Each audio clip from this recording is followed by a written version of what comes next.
Maadhimisho ya siku ya ushindi nchini Urusi na katika mataifa mbalimbali duniani yamehitimishwa Jumamosi hii ya Mei 9, huku rais wa Urusi Vladimir Putin akimaliza mfululizo wa mikutano na viongozi wa kigeni waliohudhuria sherehe hizo mjini Moscow. Baada ya maadhimisho hayo, Putin pia alizungumza na waandishi wa habari kuhusu vita vya Ukraine, mahusiano kati ya Urusi na China pamoja na masuala mengine ya kimataifa.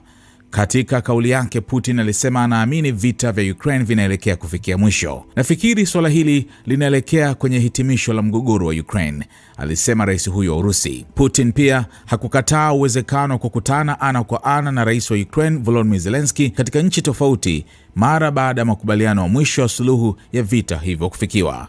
Hata hivyo, hakutoa maelezo zaidi kuhusu uwezekano huo.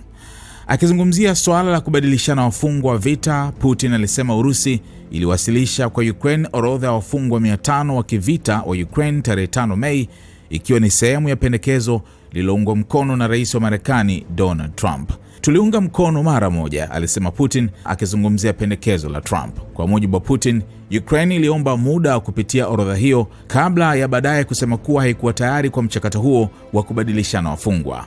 Alisema hadi sasa hakuna hatua yoyote iliyochukuliwa na upande wa Ukraine.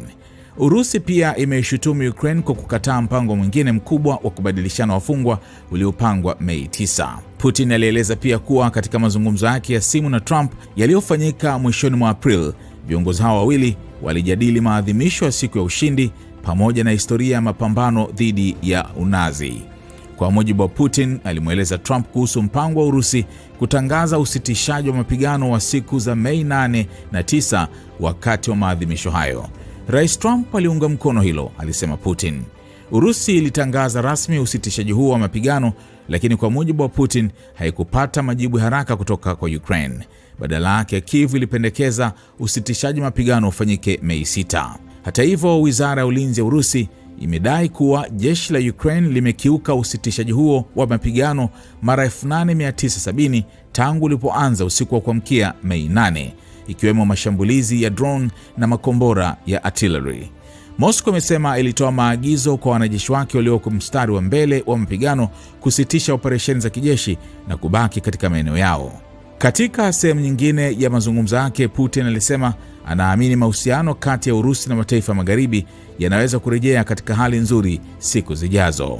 Hata hivyo, aliwashutumu viongozi wa magharibi kwa kusababisha vita vya Ukraine, akidai walidanganya Urusi kwa ahadi kwamba NATO isingeendelea kupanuka kuelekea mashariki mwa Ulaya.